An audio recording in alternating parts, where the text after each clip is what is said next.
Soy Laura Mitchell, tengo 35 años y soy contadora pública. Empecé a trabajar a los 16, cocinando hamburguesas, dando clases particulares, lo que fuera para pagar mis estudios universitarios. Nunca le pedí un centavo a mi familia, ni una sola vez. Después de años de esfuerzo, finalmente compré la casa de mis sueños en Portland, Oregón, con cada centavo que gané. Pensé que era mi momento de brillar. Pero entonces mi madrastra me entregó documentos judiciales alegando que le había robado el futuro a mi media hermana al no entregarle las llaves. ¿Lo oíste bien? Me demandó por comprar mi propia casa. Dijo que era mi deber arreglar los interminables problemas financieros de mi hermana. La traición me golpeó como un tren de carga. ¿Cómo pudo mi propia familia arrastrarme a una demanda por algo por lo que trabajé tan duro? Si crees que esta historia es una locura, dale a me gusta y suscríbete para no perderte ningún giro de este drama familiar real. Y no olvides compartir tu propia historia si alguna vez has estado en una situación similar. Tengo muchas ganas de saberlo. No soy la única. Cuando termines de escucharla, califica mi historia del 1 al 10. Me encantaría saber qué opinas. Para entender cómo mi vida se volvió tan caótica, hay que remontarse a mi infancia en Portland, Oregón. Mis padres se divorciaron cuando tenía 5 años y mi madre se mudó a Arizona, cortando el contacto por completo. Vivíamos solos mi padre y yo en nuestra acogedora casa de la calle Belmont. Me hacía panqueques los domingos y me decía que podía hacer lo que quisiera si me esforzaba lo suficiente. Pero cuando tenía 8 años, papá se casó con mi madrastra, Susan Bennett. Un año después, nació mi media hermana, Jessica Bennett. Yo tenía 9 años y estaba emocionada por tener una hermanita, pero esa alegría no duró. A los 10, papá murió en un accidente de coche. Mi mundo se derrumbó y me quedé con Susan y la pequeña Jessica. Susan nunca intentó ser mi madre. Todo su mundo giraba en torno a Jessica, su propia hija. Yo llegaba a casa del colegio con sobresalientes y Susan me decía, «Qué bien, Laura». Pero Jessica dio sus primeros pasos hoy. Sus juguetes se amontonaban en la sala, mientras que mi libro se quedaba en un rincón.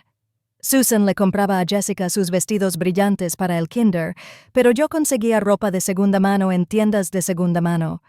Cuando le pregunté por qué Susan dijo que Jessica era la menor de Laura y que necesitaba sentirse especial, me dolió, pero me callé para no armar lío. A los 12 años, vi cómo el favoritismo de Susan moldeó a Jessica. Lloraba por juguetes nuevos, y Susan corría a comprarlos. Una vez, cuando tenía 13 años, Jessica quería una casa de muñecas elegante para su cumpleaños. Susan tomó $300 del fondo universitario que papá me dejó para pagarlo. Me enteré cuando revisé la cuenta y la confronté. «Jessica se merece cosas buenas», dijo Susan bruscamente. «Tienes edad para lidiar con eso». Yo no. Sentí que estaba perdiendo a papá otra vez, pero me tragué las lágrimas y seguí adelante. A los 16 decidí que no podía confiar en Susan. Conseguí trabajo en una cafetería en la calle Alberta, trabajando hasta tarde para comprar útiles escolares y ropa. Susan no se daba cuenta de que estaba ocupada inscribiendo a Jessica en clases de baile o comprándole sus nuevos aparatos. Jessica presumía de su teléfono, sonriendo con suficiencia mientras yo contaba el cambio para el autobús. Ahorré cada centavo, decidida a salir adelante por mi cuenta. Cuando conseguí una beca parcial para la universidad, a Susan no le importó. Estaba demasiado concentrada en el último pasatiempo de Jessica, un blog de moda que nunca llegó a triunfar. A los 17, invité a Susan y Jessica a mi graduación del instituto. Me había esforzado mucho para ser valedictoriana, con la esperanza de que me vieran por una vez. Susan llegó tarde, preocupada por el nuevo atuendo de Jessica. Después de la ceremonia, me dio una tarjeta y dijo, «Bien hecho, Laura, pero Jessica está cansada». Me quedé allí con mi diploma en la mano, sintiéndome invisible. Ese día dejé de buscar la aprobación de Susan. Intenté conectar con Jessica cuando tenía 10 años. La llevé a un café con la esperanza de que pudiéramos hablar como hermanas. Puso los ojos en blanco y dijo, «Siempre eres tan perfecta, Laura. Es molesto». Susan la había puesto en mi contra, convirtiéndome en su enemiga. Me dolió, pero lo dejé pasar. A los 19 ya estaba en la universidad trabajando en 2 empleos, de camarera y de tutora para cubrir la matrícula y el alquiler. Susan nunca me preguntó cómo me las arreglaba. En cambio, me llamaba para hablar maravillas del nuevo canal de YouTube de Jessica, Another Flop Sheet, sin rechistar. A los 22, me gradué de la universidad sin deudas. Un trabajo de contadora pública me esperaba en el centro. Susan no vino a mi graduación.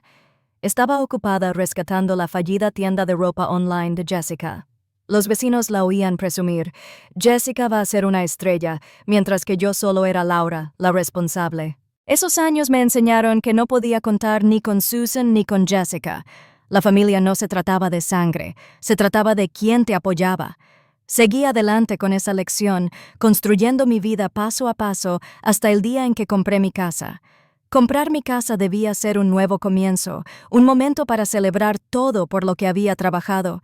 Quería compartir esa alegría, así que invité a Susan y Jessica a una pequeña fiesta de inauguración en mi nuevo hogar en el barrio de Laurelhurst, Portland. Pasé días limpiando, preparando un buffet con sándwiches y bebidas, e incluso colgando guirnaldas de luces en el patio trasero para que fuera especial. Esperaba, quizás ingenuamente, que por una vez pudiéramos comportarnos como una familia.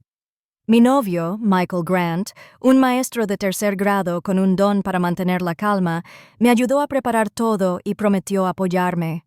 Algunos vecinos, incluyendo a Carolyn Hayes, de enfrente, aparecieron junto con algunos compañeros de trabajo. El ambiente era cálido hasta que entraron Susan y Jessica. Susan recorrió la casa con la mirada, como si la estuviera evaluando, con los labios fruncidos. Jessica, vestida con un atuendo llamativo que delataba su último fracaso en la moda, apenas me saludó antes de tomar fotos de mi sala. La ignoré y me hice la anfitriona, ofreciendo bebidas y charlando un rato. A medianoche, Susan me llevó aparte a la cocina. «Laura, esta casa es preciosa», dijo con un tono extrañamente cortante. «Es demasiado grande para ti sola. A Jessica le vendría bien un lugar así para rehacer su vida». Me quedé paralizada, pensando que la había oído mal. «¿Qué quieres decir?», pregunté. Susan se cruzó de brazos. «Jessica está pasando apuros. ¿Sabes? Su tienda online no funcionó. Necesita estabilidad y puedes ayudarla dejándola mudarse». La miré fijamente, con el estómago revuelto. «Susan, compré esta casa con mi propio dinero». «Es mía». Entrecerró los ojos. «La familia ayuda a la familia, Laura. Jessica es tu hermana. Se lo debes». Antes de que pudiera responder, Jessica se unió a nosotros. Su teléfono aún estaba en la mano. «Sí, Laura. ¿Para qué necesitas todo este espacio? Podría empezar de cero. Tal vez relanzar mi marca». Su voz resumaba derecho, como si mi casa fuera su plan B. Respiré hondo intentando mantener la calma. «Jessica, trabajé durante años para poder pagar esto. No voy a renunciar a él». Susan espetó. «Eres tan egoísta, Laura. Siempre te haces la mejor». La habitación quedó en silencio. Michael se acercó, rozando la mía con su mano, pero le hice señas para que no se metiera. Me volví hacia Susan. «No se trata de ser mejor. Se trata de lo que me he ganado». Jessica puso los ojos en blanco y salió furiosa al patio trasero, escribiendo frenéticamente en su teléfono. Susan la siguió, murmurando sobre mi actitud. El resto de la fiesta eran invitados incómodos que percibían la tensión. Caroline susurró: «¿Estás bien, Laura?». Asentí, pero no lo estaba. Me sentí traicionada, como si me hubieran tendido una emboscada en mi propia casa. Unos días después, recibí una llamada de mi compañero de trabajo, Stephen Carter, mi jefe en la firma de contabilidad. «Laura, tienes que ver esto», dijo con voz tensa. Me envió una captura de pantalla de un grupo local de Facebook. Jessica publicó una larga diatriba, llamándome hermana codiciosa que se negó a ayudarla en su momento de necesidad. Afirmó que había acaparado la casa a pesar de que ella se presentaba como una emprendedora con dificultades y a mí como una persona desalmada. La publicación tuvo docenas de comentarios. Personas que apenas conocía me llamaban egoísta y decían que debía hacer lo correcto por mi familia. Me entristeció. Había pasado años forjando mi reputación y Jessica la estaba destrozando con mentiras. Llamé a Michael esa noche, apenas conseguía mantener la compostura. Me está criticando en línea, dije con la voz temblorosa. ¿Por qué haría esto? Michael estaba furioso, pero firme. Estás celosa, Laura. Tienes lo que quiere y Susan la está incitando. Me instó a mantener la calma y a no participar en línea, pero fue difícil. Revisé los comentarios, cada uno como un cuchillo. Un vecino que conocí escribió una vez: «Hay gente que no sabe compartir». Otro dijo: «Pobre Jessica, con una hermana así». Quería gritar que nunca le había aceptado un centavo a nadie, que me había ganado cada ladrillo de esa casa. A la mañana siguiente, confronté a Jessica por teléfono. «Quita esa publicación», le dije, intentando mantener la voz serena. Ella se rió. «¿Por qué? Es verdad. Estás sentada en esa casa enorme mientras yo estoy pasando apuros», le espeté. «Estás pasando apuros porque no trabajas por nada, Jessica. Deja de mentir sobre mí». Colgó y la publicación se quedó. Susan me envió un mensaje después. «No deberías haber molestado a Jessica. Hablaremos de esta casa pronto». Resultó ser peor de lo que imaginaba. Intenté restarle importancia, esperando que solo fuera su habitual intento de culpa. Pero 2 semanas después del desastre de la inauguración, al llegar del trabajo encontré un sobre debajo de la puerta. Se me encogió el corazón al abrirla. Era un aviso legal de un bufete. Susan me estaba demandando. La carta afirmaba que había usado el dinero de la herencia no asignada de mi padre, al que Jessica supuestamente tenía derecho, para comprar la casa, y que mi padre había querido que esta propiedad fuera un lugar donde Jessica pudiera recuperarse. Susan exigía que el tribunal me obligara a vender la casa o a transferirle la mitad de su valor a Jessica para cumplir con las obligaciones familiares. Me quedé paralizada en la sala, con el papel temblando en las manos. Esto ya no era solo una pelea familiar, era una demanda que podría costarme la casa. Llamé a Michael de inmediato, con la voz temblorosa. «Susan me está demandando por la casa», dije, casi sin creerme las palabras. Michael, siempre tan tranquilo, me decía que fuera a su apartamento. Cuando llegué, leyó el aviso y apretó la mandíbula. «Esto es una locura, Laura. Compraste esta casa con tu propio dinero. Se lo está inventando y no tiene ningún caso». Su confianza me observaba, pero necesitaba algo más que tranquilidad. Necesitaba un plan. Michael me sugirió que buscara un abogado que pudiera resolver esto rápidamente. «No estás sola en esto», dijo, apretándome la mano. «Lo resolveremos juntos». A la mañana siguiente, contacté con mi compañero de trabajo, Stephen Carter, quien me había advertido sobre la publicación de Jessica en Facebook. Me recomendó a Rebecca Coleman, una abogada litigante con mucha experiencia en casos como este. Concerté una cita con Rebecca esa misma tarde.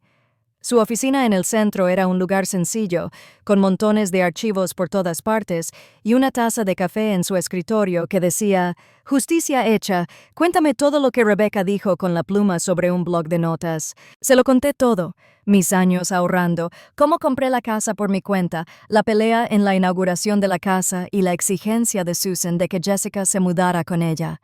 Le enseñé la publicación de Jessica en Facebook, que seguía publicada y acumulaba comentarios llamándome hermana egoísta.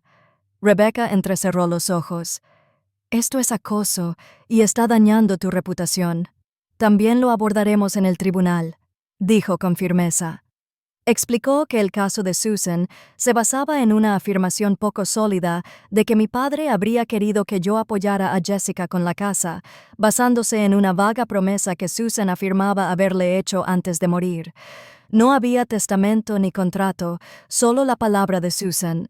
Rebecca confiaba en que podíamos ganar, pero me advirtió que el caso podría alargarse y acumular gastos legales. Si las mentiras de Jessica siguen difundiéndose, presentaremos una contrademanda por difamación, añadió. Asentí, con una mezcla de alivio y temor. Contratar a un abogado no fue barato, pero no podía dejar que Susan y Jessica me obligaran a salir de casa. En los días siguientes, empecé a ver cuánto daño había causado la publicación de Jessica. Una clienta de mi bufete desde hace mucho tiempo, la señora Ellen Parker, canceló una reunión conmigo, alegando preocupación por su reputación tras ver la publicación de Facebook. Mi jefe, Steven, me llamó a su oficina con aspecto incómodo. «Laura, la gente está hablando», dijo en voz baja. «Sé que nada de esto es cierto, pero los clientes están haciendo preguntas». Se me revolvió el estómago. Había pasado años generando confianza como contador público y las mentiras de Jessica lo estaban desmantelando todo. Cuando volví a revisar el grupo, vi que la publicación de Jessica incluso se había extendido a Twitter. Algunos desconocidos me etiquetaban como la hermana codiciosa de Portland, y algunos incluso habían encontrado mi correo del trabajo para enviarme mensajes desagradables, acusándome de abandonar a mi familia. Decidí confrontar a Jessica de nuevo, esta vez en persona en casa de Susan. Apreté el volante con fuerza mientras conducía. Susan abrió la puerta con el rostro frío. «¿Qué quieres, Laura?», preguntó. Jessica estaba detrás de ella, sonriendo con suficiencia. «Quita esa publicación», dije. Conservo la voz firme a pesar de la ira que me hierve por dentro. Está llena de mentiras y está perjudicando mi carrera. Jessica se encogió de hombros. «La gente merece saber la verdad sobre ti». Susan intervino. «Tú te lo buscaste, Laura. Si hubieras compartido la casa, nada de esto estaría pasando».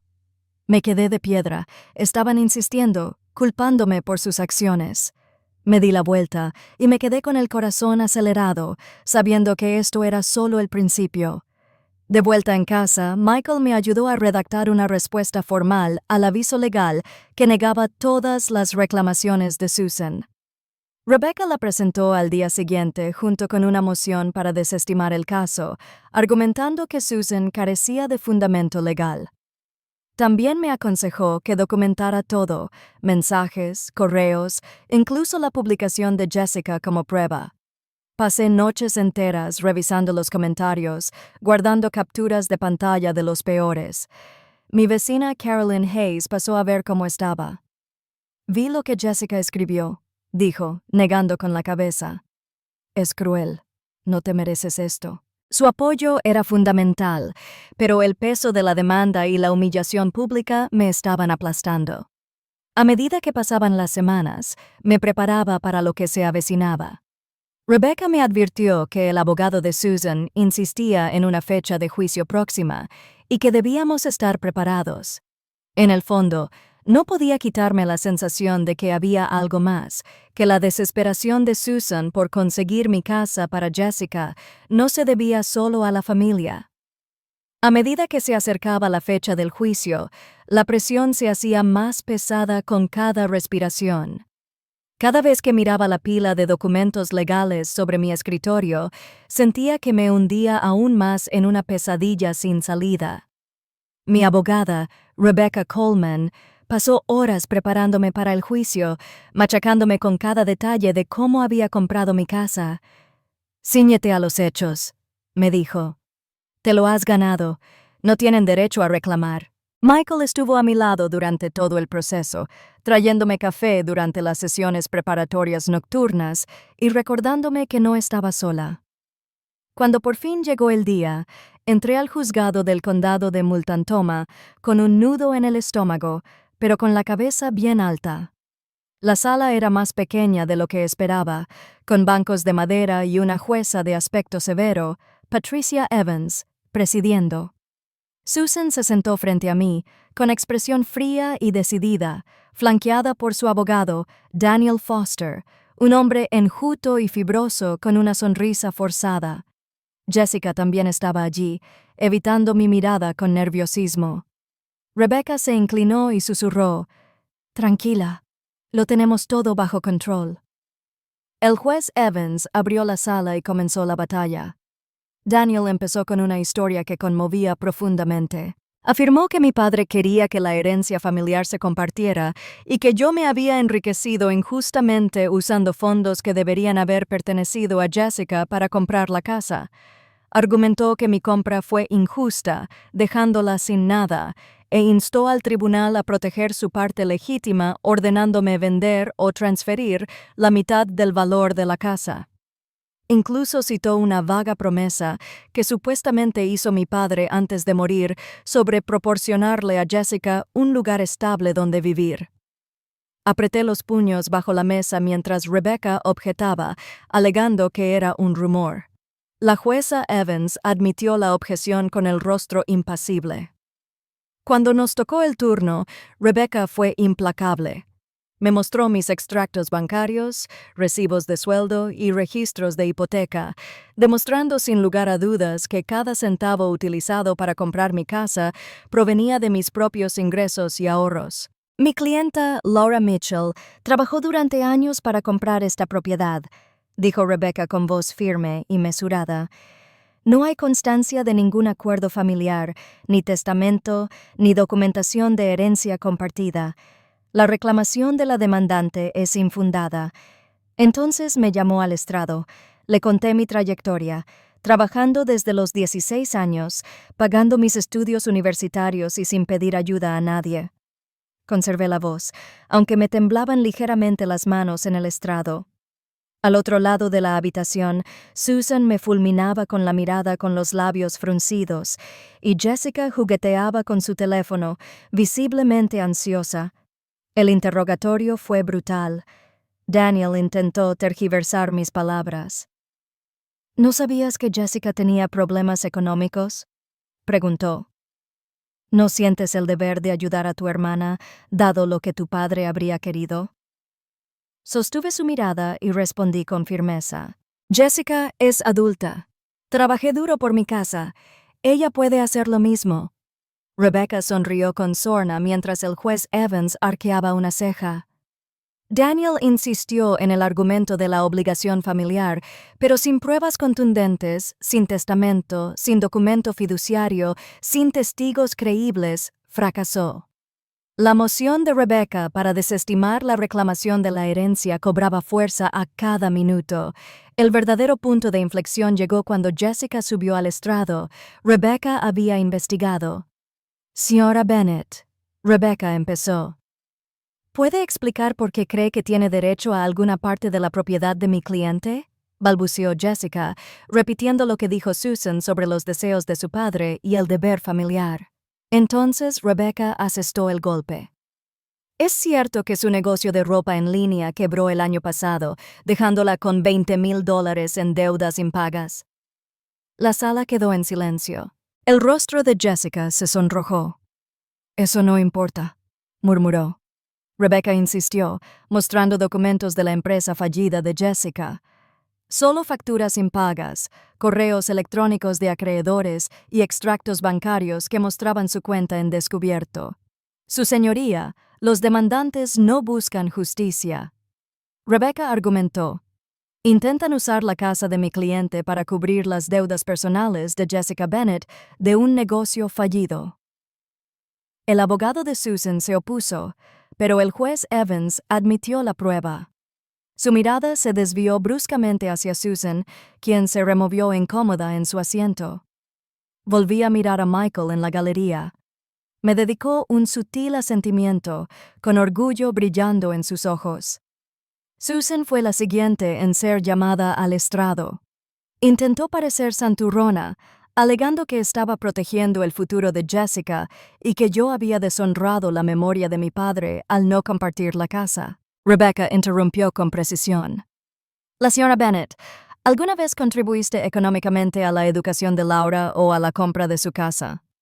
Susan dudó, pero luego admitió que no. Entonces, ¿por qué Rebecca preguntó? ¿Debería Laura ser obligada a asumir la responsabilidad de las deudas de Jessica o de tu interpretación de una promesa familiar?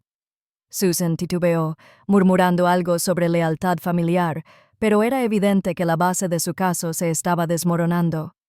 Finalmente, Rebecca llamó a un testigo sorpresa, mi exvecina, Carolyn Hayes. Carolyn testificó que había visto a Jessica difundiendo acusaciones falsas sobre mí en línea, dañando intencionalmente mi reputación para presionarme a que dejara la casa. Había guardado capturas de pantalla de las publicaciones difamatorias de Jessica que Rebecca presentó como prueba. Las publicaciones eran condenatorias. Jessica me había llamado públicamente una acaparadora egoísta que le había robado la oportunidad de una vida estable. La jueza Evans estudió las capturas de pantalla. Su expresión se endureció. Después de que ambas partes terminaron, la jueza Evans dictó su fallo. Este caso carece de fundamento legal, dijo con firmeza. No hay pruebas de un acuerdo familiar, testamento ni obligación. La señora Mitchell compró su casa con sus propios fondos y los demandantes no tienen derecho legal a ninguna parte de ella. Pero no se detuvo ahí. Además, el juez continuó afirmando que las acciones de la demandante, incluyendo la difusión de declaraciones difamatorias sobre la señora Mitchell, han causado un daño indebido. Desestimó el caso en su totalidad y ordenó a Susan y Jessica pagar mis honorarios legales por más de $15,000. Susan palideció y Jessica parecía a punto de llorar. Sentí un alivio profundo, pero con un toque de tristeza. Esta era mi familia, y había llegado a este punto. Al salir del juzgado, Michael me abrazó con fuerza. «Lo lograste», susurró. Rebecca me estrechó la mano con una sonrisa inusual. «No tenían ninguna posibilidad», dijo. Ganar la demanda debería haber significado un cierre, pero sabía que Susan y Jessica no dejarían atrás su resentimiento tan fácilmente. En los meses siguientes, supe cuánto les había costado el fallo del tribunal, no solo en dinero, sino también en el desmoronamiento de sus vidas. Mientras tanto, decidí dejar atrás ese capítulo tóxico y construir algo nuevo, rodeada de personas que realmente se preocupaban por mí. La noticia se extendió rápidamente en nuestra comunidad de Portland. Mi vecina Carolyn me contó que había oído por conocidos en común que Susan y Jessica estaban teniendo dificultades para pagar los $15,000 en honorarios legales que el juez Evans había ordenado. Susan había echado mano de sus ahorros, ya al límite de sus posibilidades tras rescatar los negocios fallidos de Jessica. Las deudas de Jessica por su línea de ropa de moda no eran solo los $20,000 revelados en el juicio. Carolyn oía rumores de proveedores impagos que la perseguían por miles más. Su lío financiero no era culpa mía, pero no pude evitar sentir una punzada de lástima. Susan siempre había confiado en que Jessica triunfaría, y ahora ambas se veían afectadas por las consecuencias. Su reputación sufrió un golpe aún mayor. Las publicaciones difamatorias de Jessica, expuestas durante el juicio, pusieron a viejos amigos en su contra. Carolyn contó que un comerciante local que había colaborado con Jessica en su tienda en línea la denunció públicamente por evadir deudas. Susan, quien siempre se había enorgullecido de ser una figura respetada en el barrio, dejó de asistir a los eventos comunitarios. Una compañera de trabajo, Emily, mencionó haber visto a Susan en el supermercado con aspecto demacrado y evitando el contacto visual. Jessica, mientras tanto, borró sus cuentas de redes sociales después de que las críticas se hicieran demasiado fuertes. No me regodeé. Fue triste verlos desmoronarse, pero no podía seguir cargándolos. Decidí que era hora de cortar lazos por completo. Después del juicio, bloqueé los números de Susan y Jessica y las eliminé de mis redes sociales. El último mensaje que recibí de Susan fue un mensaje amargo. «Te arrepentirás de haberle dado la espalda a tu familia». No respondí. La familia no te demanda por una casa que te ganaste ni mancha tu nombre en Internet. Dejarlos ir fue como quitarme un peso de encima. Por primera vez en años, pude respirar sin que su drama me arrastrara. Con ese capítulo cerrado, me dediqué a construir la vida que siempre había deseado. Michael fue mi pilar en todo momento. Empezamos a pasar más fines de semana juntos, explorando los food trucks de Portland o haciendo senderismo en Forest Park. Me molestaba por mi pésimo sentido de la orientación, pero su presencia constante me hacía sentir segura.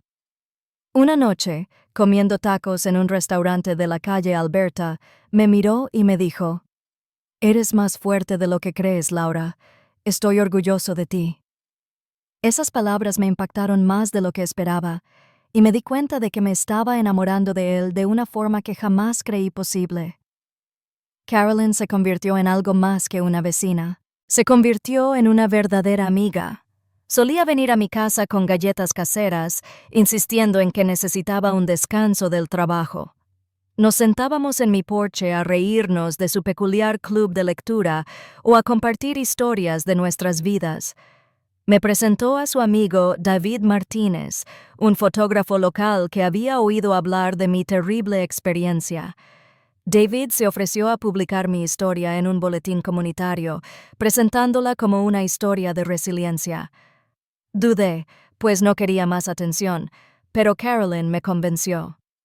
La gente necesita saber que no eres el villano, dijo. El artículo era breve pero sincero y ayudó a aclarar las cosas tras las mentiras de Jessica. Mi carrera se recuperó con más fuerza que nunca.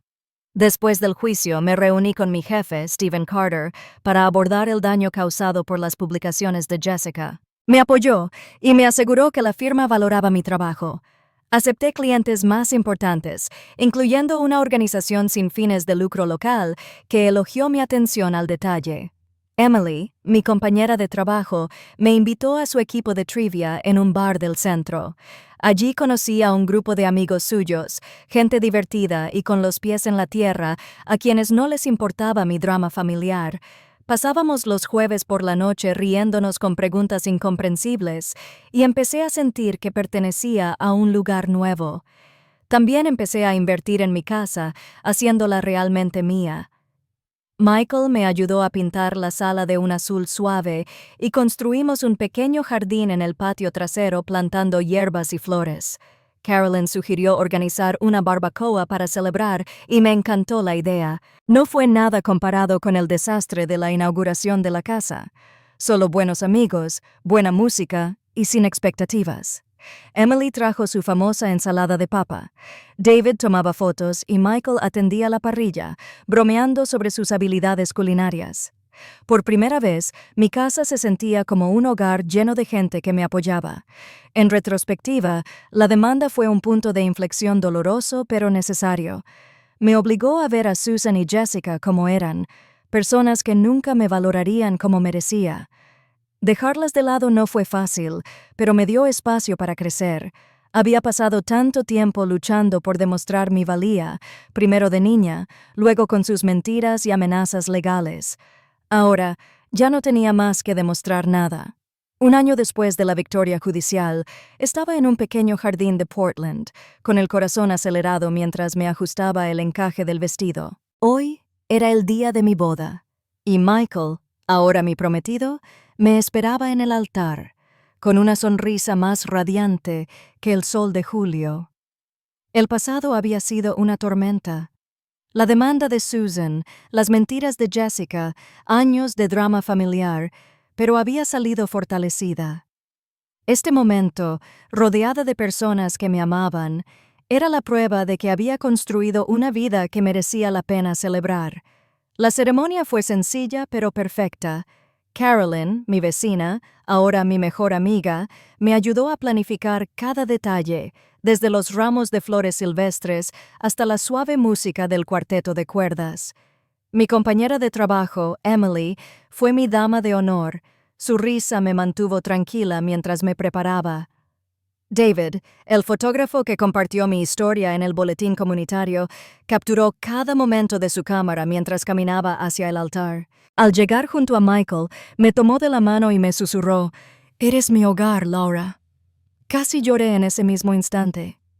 Intercambiamos votos, prometiendo apoyarnos mutuamente en todo. Y cuando nos besamos, el pequeño grupo, amigos, compañeros de trabajo y vecinos, vitorearon con fuerza. Después de la ceremonia, bailamos bajo luces centelleantes, rodeados de quienes se convertirían en mi familia elegida. Emily brindó, bromeando sobre mi obsesión con el equipo de trivia, pero llamándome la mujer más fuerte que conozco. Carolyn levantó su copa, con los ojos llorosos, y dijo, «Te mereces esta felicidad, Laura». Miré a mi alrededor y me di cuenta de que mi hogar no era solo mi casa. Eran estas personas, este amor, este momento. Había pasado años pensando que la familia significaba obligación, pero ahora sabía que significaba elegir quién te apoyaba. En cuanto a Susan y Jessica, sus vidas habían dado un giro más oscuro. Se decía en Portland que Susan había vendido su coche para cubrir parte de los $15,000 de gastos legales de la demanda, pero no fue suficiente. Una conocida en común, Lisa Thompson, regentaba una cafetería local, le contó a Carolyn que Susan estaba atrasada con la hipoteca. Sus ahorros se habían agotado tras años financiando los sueños fallidos de Jessica. Los problemas de Jessica eran peores. Sus acreedores la habían alcanzado, exigiéndole el pago de las deudas relacionadas con su línea de ropa y un nuevo negocio, una boutique temporal que quebró en cuestión de semanas. Lisa mencionó que Jessica se había mudado a un pequeño apartamento. Su reputación quedó hecha pedazos después de que se revelaran sus mentiras sobre mí. Nadie en la comunidad confiaba ya en ella, y viejos amigos habían cortado el contacto. No les deseaba ningún mal, pero sus decisiones habían tenido sus propias consecuencias. Sentada con Michael una noche después de la boda, reflexioné sobre lo que había aprendido. De pequeña, creía que tenía que ganarme el amor siendo perfecta, sacando buenas notas, trabajando duro y sin quejarme nunca. Susan y Jessica me enseñaron que algunas personas nunca verán tu valor, hagas lo que hagas. Eliminarlas no se trataba solo de proteger mi casa, se trataba de protegerme a mí misma. Poner límites significaba decir no a la culpa, no al drama, no a quienes veían mi éxito como un derecho. Luché por cada parte de mi vida, mi carrera, mi hogar, mi matrimonio, y esa lucha me enseñó. Mi valor no dependía de su aprobación. Mi hogar se convirtió en algo más que un edificio. Era la risa de Michael cuando quemábamos la cena intentando cocinar juntos. Eran los mensajes de Caroline para saber cómo estaba. Eran las noches de trivia de Emily y las fotos de David colgadas en mis paredes. Había construido una vida no solo con trabajo duro, sino eligiendo a quién dejaba entrar. La autosuficiencia me ayudó a superar los años más difíciles, pero el amor y la confianza hicieron que valiera la pena vivir. No era perfecta, ni necesitaba serlo. Solo necesitaba ser yo misma, Laura, la mujer que seguía adelante pase lo que pase. A todos los que han seguido esta historia, gracias. Su apoyo, sus comentarios, su tiempo, significan muchísimo para mí. Compartir esto no fue fácil, pero saber que me has escuchado hace que valga la pena. Si te identificas con mi experiencia, suscríbete al canal. Hay más historias y me encantaría que las escucharas. Por ahora estoy comenzando este nuevo capítulo con Michael, mi hogar y mi corazón. Gracias por ser parte de esto.